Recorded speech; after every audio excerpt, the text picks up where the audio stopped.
Ustadz, sekiranya seorang itu sering melakukan dosa, dalam masa yang sama dia mohon ampun juga pada Allah. Syarat taubat 3. Pertama, an-nadamu fil qalbi, menyesal dalam hati.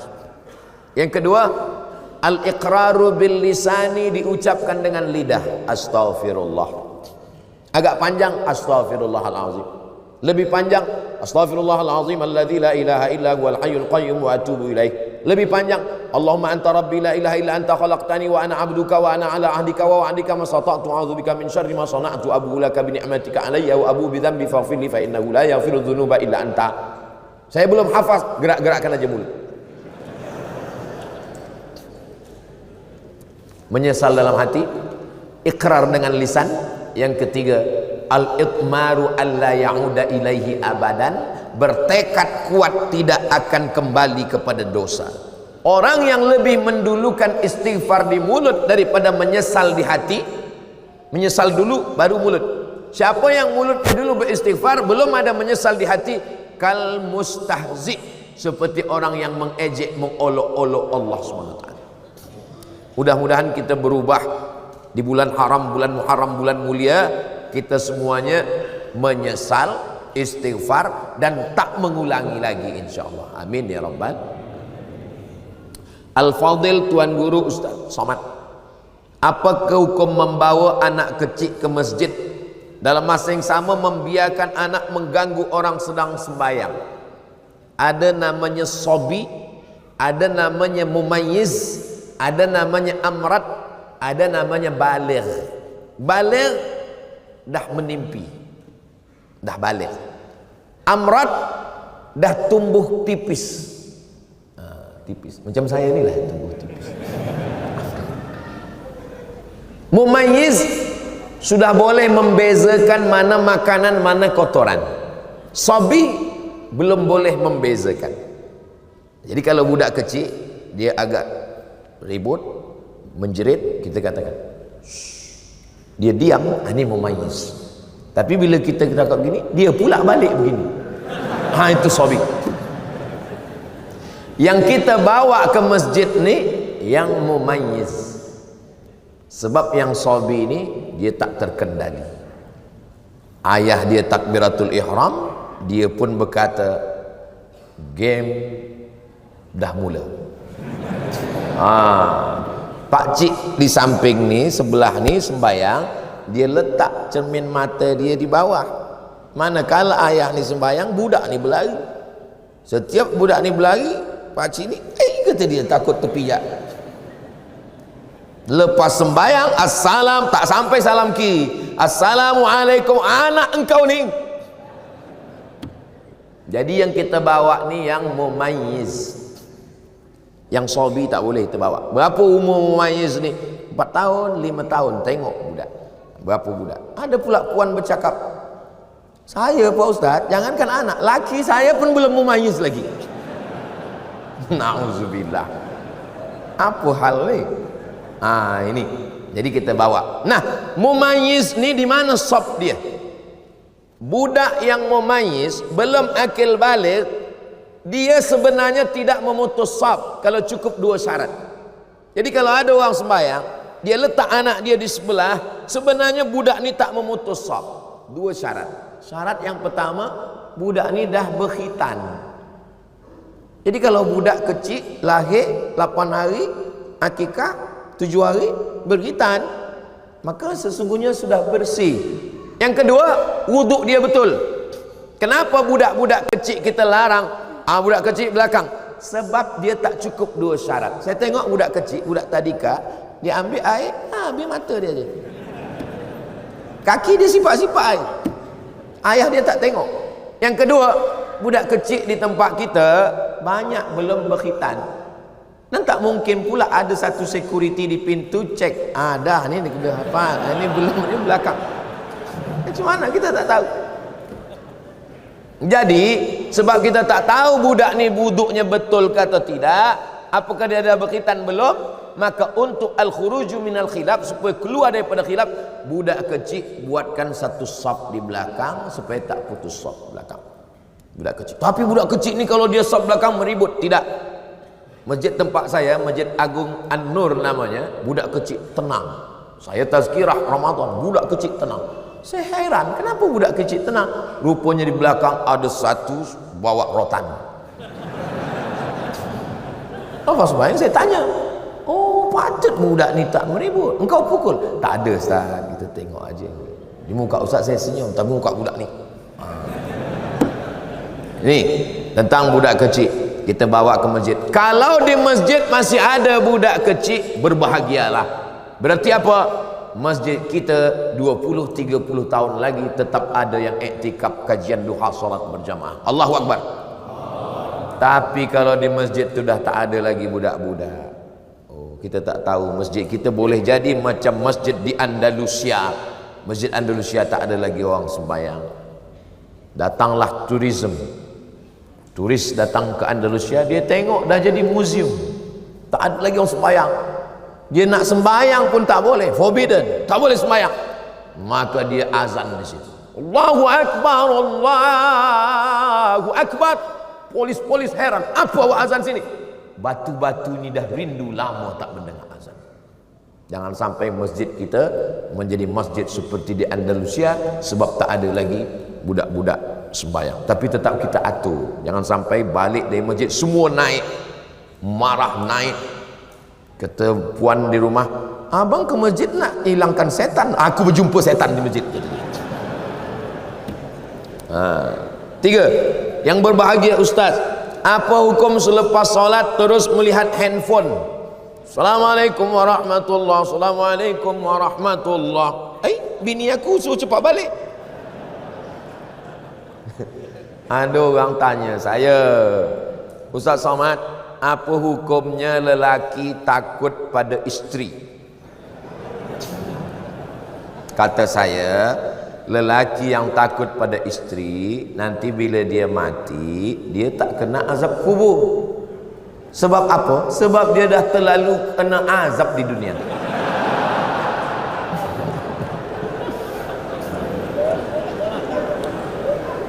Yang ini tak usah ingat, yang lain tadi aja ingat. Sembayang tu apa? Apa sembayang itu? Aqwalun, ucapan, maknanya Al-Fatihah, rukun. Wa af'alun, perbuatan, tegak, mengangkat tangan, ruku, i'tidal, sujud, duduk antara sujud, salam, tasyahud. Mufattatahatun bitakbir, dibuka dengan takbiratul ihram. Wa muhtatamatun bitaslim, ditutup dengan salam. Itulah sembahyang. Assalamualaikum warahmatullahi, Assalamualaikum warahmatullahi. Sembahyang dah selesai. Tapi dia tak ikut sunnah. Sunnah paling elok doa. Bila doa yang paling afdal ya Rasulullah? Ba'dal maktubah, ba'dal faridah, selepas salat fardu berdoa, berzikir dulu. Astaghfirullahalazim, subhanallah, subhanallah, subhanallah, alhamdulillah, alhamdulillah, Allahu akbar, Allahu akbar. Habis itu berdoa. Kenapa tak berzikir? Bila kita berzikir, malaikat-malaikat turun. Malaikat menengok orang berzikir, memanggil malaikat yang lain, halummu ila hajatikum, inilah yang kamu hajatkan, yang kamu cari-cari. Malaikat pun ikut berzikir dan mengaminkan doa. Doa kita itu pun diaminkan. Ad-da'i yang berdoa, wal mu'ammin yang mengaminkan, fil ajri sawa, balasannya sama, maka aminkan. Allahumma inna nas'aluka salamatan fid din, amin. Aminkan. Ini banyak sekarang tak mengaminkan. Bila ditanya, kenapa engkau tak aminkan doa imam? Imam tu minta hujan Ustaz, saya berniaga ais krim. Yang kita minta bukan hujannya, rahmatnya, barokahnya. Ni lepas sembahyang tak ada lagi berdoa. Assalamualaikum warahmatullahi, Assalamualaikum warahmatullahi. Macam ayam nampak padi. Kenapa engkau tak berdoa? Kenapa awak tak berdoa? Doa yang lama aja belum terkabul lagi. Berdoa. Kata Imam Sayyidina Umar bin Khattab, aku tetap berdoa karena doa itu adalah ibadah. Ad-doa silahul mu'min. Nah, jadi adab dia kurang adab dia. Ustaz, bagaimana kita nak tahu kita rasa Allah ni redha dengan kehidupan kita? Dalam kitab Ar-Risalah Al-Qushairiyah, kata ulama, aku tahu bila Allah ridha pada aku. Macam mana engkau tahu bila Allah ridha pada engkau? Aku tak tahu sembahyangku diterima Allah atau tidak. Aku tak tahu hajiku diterima Allah atau tidak.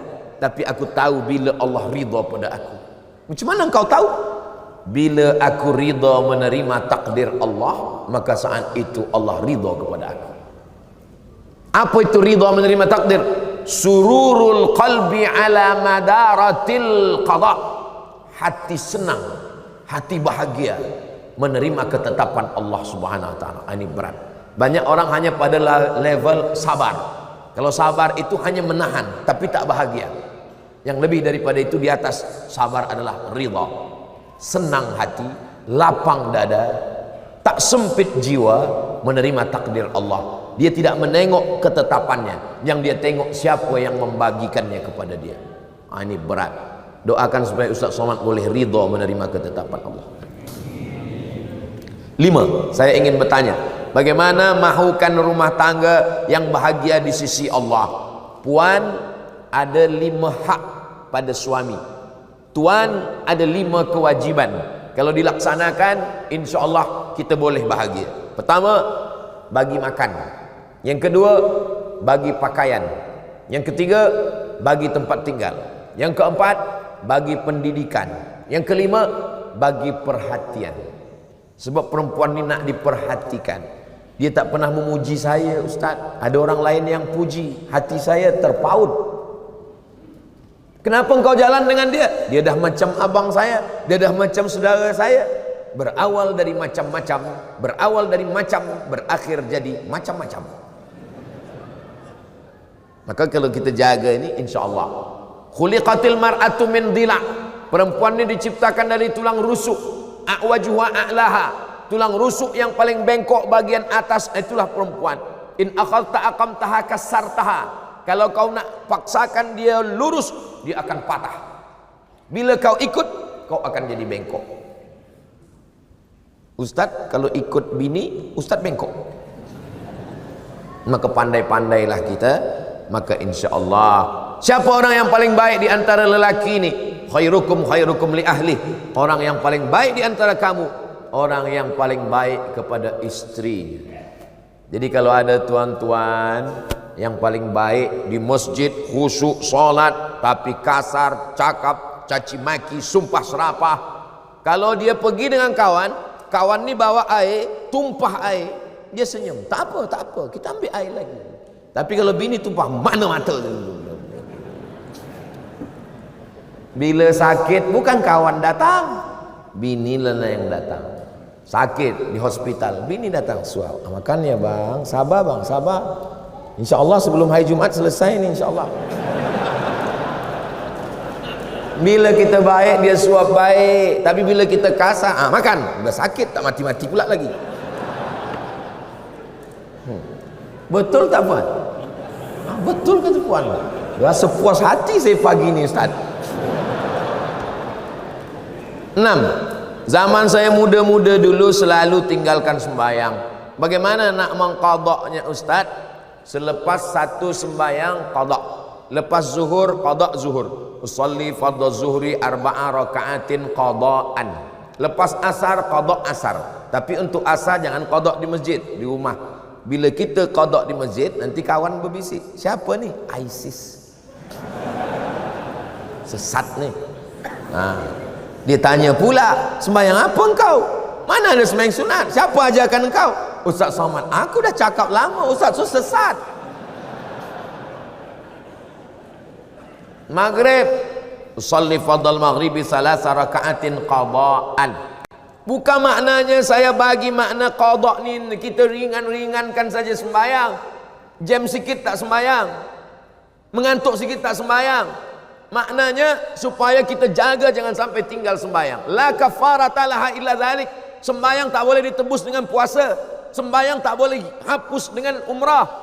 Illa dzalik, mesti dengan sembahyang. Sepakat 4 mazhab ittifaq. Hanafi, Maliki, Syafi'i, Hambali, sembahyang mesti diqada. Tapi kata ustaz kami tak perlu qada. Ibnu Taimiyah kata, Ibnu Taimiyah tak perlu qada, istighfar saja. Tapi dia keluar daripada 4 mazhab.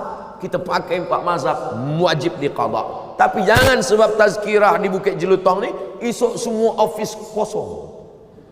Kemana semua? Semua mengqadha. Qadha tu lepas satu sembahyang qadha. Berapa tahun tak sembahyang? 10 tahun. 10 tahun qadha. Lepas satu sembahyang. Bila saya mati setahun mati, alhamdulillah selesai insya-Allah.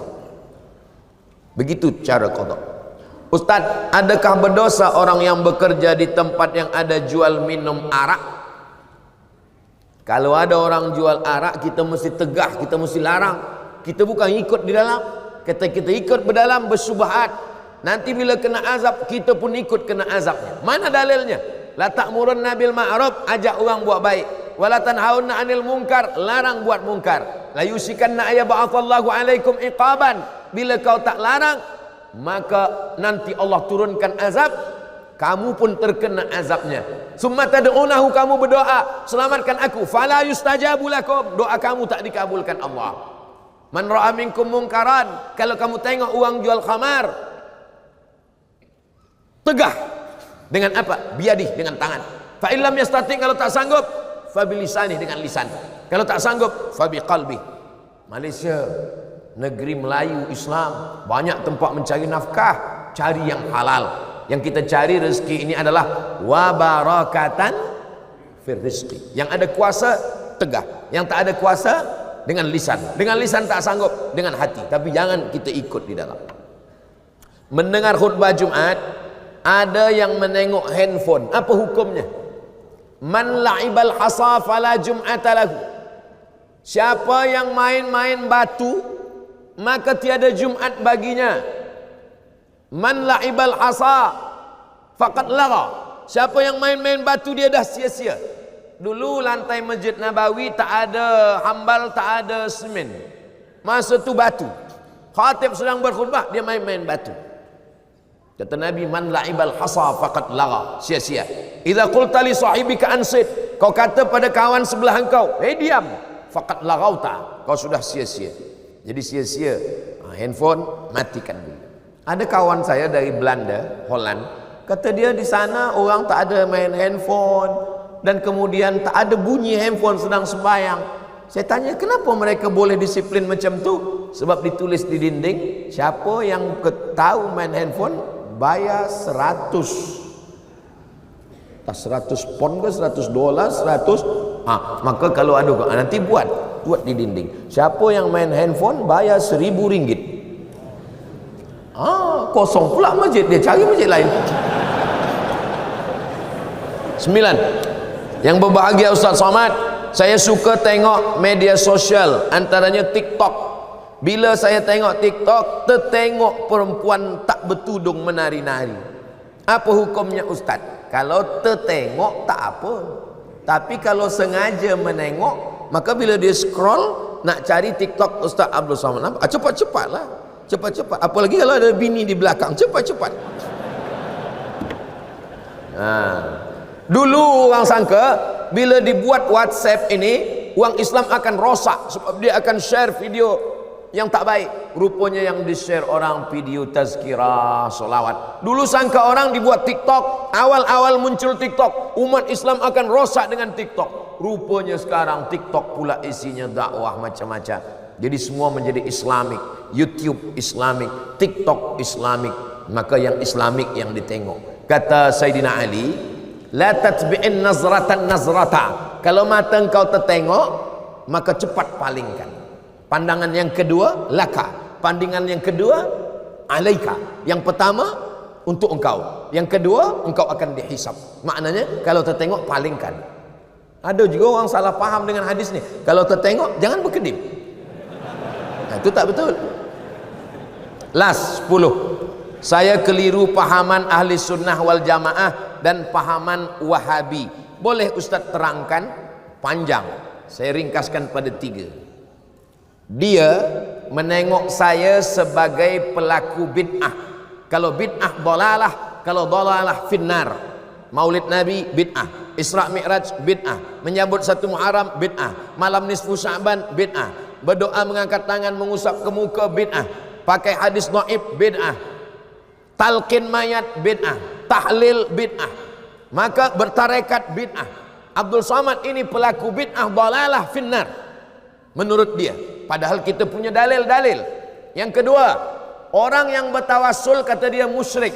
Bertawassul dengan Syekh Abdul Qadir Jilani musyrik, bertawassul dengan Bahauddin Naqsabandi musyrik, bertawassul dengan ulama-ulama musyrik. Padahal ulama Ahlus Sunnah wal Jamaah menyusun kitab. Muhaddis dari Maghribi Syekh Abdullah bin Siddiq Al-Ghumari menulis kitab Ittihaful Azkiya bijawazit tawassul bil awliya wal anbiya. Boleh bertawassul.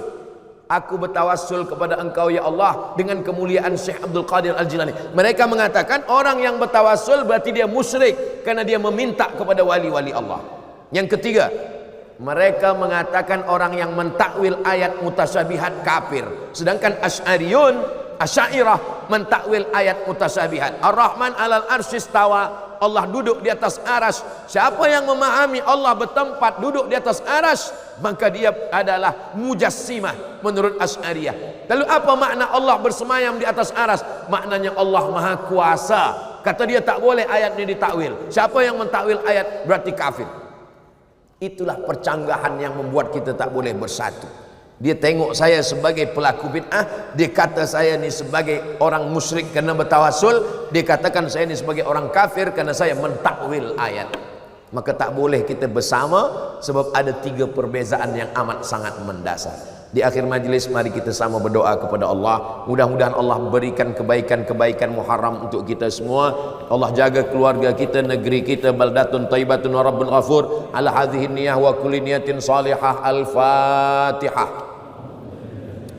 A'udzu billahi minasy syaithanir rajim. Bismillahirrahmanirrahim. Alhamdulillahi rabbil alamin arrahmanir rahim maliki yaumiddin. Iyyaka na'budu wa iyyaka nasta'in. Ihdinas siratal mustaqim. Siratal ladzina an'amta 'alaihim ghairil maghdubi 'alaihim waladdallin. Amin.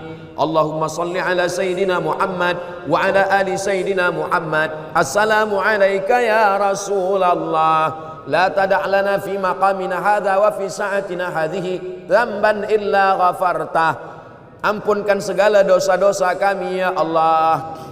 Wala aiban illa satartah. Tutupi segala aib cacat kekurangan kami ya Allah. Wala maridan illa syafaitah. Saudara kami yang sakit berikan kesihatan, kesembuhan ya Allah. Wala mayitan illa rahimtah. Orang tua kami, sahabat kami yang sudah mendahului kami, guru-guru kami, jadikan kuburnya taman-taman surgamu ya Allah. Wala musafiran illa wasaltah. Yang musafir sampaikan ke tujuan dengan selamat ya Allah. Wala mumtahinan illa najahtah. Yang sedang dalam ujian maka berikan kelulusan yang terbaik ya Allah. Wala aziban illa zawwajtah. Yang belum menikah jumpakan dengan jodoh yang baik-baik ya Allah. Wala raghiban illa anjabtah. Yang belum ada keturunan berikanlah anak yang saleh dan salihah. Wala hajatan min awaijid dunya wal akhirati laka ridha wa lana fiha salah illa qadaitaha wa yassartaha. Segala hajat dunia, hajat akhirat baik bagi kami dan engkau ridha, maka tunaikanlah ya qadiyal hajat. Engkau yang menunaikan segala hajat. Ya rafi'ad darajat, engkau yang mengangkat segala darajat. Allahumma aftah lana abwabal khairi wa abwaban ni'mah wa abwabal barakah. Bukakan untuk kami pintu segala kebaikan, nikmat dan barakah. Allahumma ja'al hadzal balada baladan amina. Jadikan negeri Melayu, negeri Islam ini negeri yang aman dan damai. Allah marzuqna imaman adila. Berikan kami pemimpin yang adil ya Allah. La tusallit alaina bidzunubina man la yakhafuka wa la yarhamuna. Jangan hukum kami kerana dosa kami, lalu kau angkat pemimpin yang tak takut pada engkau dan tak sayang pada kami. Allahumma ja'alna minal mutahabbina bijalalik. Jadikan kami orang yang berkasih sayang hingga ke surga. Wa adkhilnal jannata ma'al abrar. Di waktu duha di bulan yang baik kami bersama dengan orang baik di tempat yang baik. Satukan pula kami bersama orang paling baik, Sayyidina Muhammad sallallahu alaihi wasallam. Allahumma ja'al akhira kalamina. Jadikan akhir kalam kami manakala ajal datang, malaikat maut mencabut nyawa kami, kalimah yang keluar dari mulut kami, la ilaha illallah Muhammadur Rasulullah sallallahu alaihi wasallam. Kalimat haqqin 'alaiha nahya wa 'alaiha namutu wa biha nub'atsu insyaallah. Rabbana atina fid dunya hasanah wa fil akhirati hasanah wa qina adzabannar. Wa sallallahu ala sayidina Muhammad wa ala alihi wa sahbihi wasallam. Walhamdulillahi rabbil alamin. Taqabbalallahu minkum minna wa minkum taqabbal ya karim. Terima kasih segala perhatian, mohon maaf segala kekhilafan dan kesilapan. Aku qauli hadza astaghfirullah li wa lakum. Saya akan kembali ke Sumatera, ke Indonesia, ke Riau. Kita tak pernah berpisah kerana kita selalu bersama dalam doa, saling mendoakan. Wassalamualaikum warahmatullahi wabarakatuh.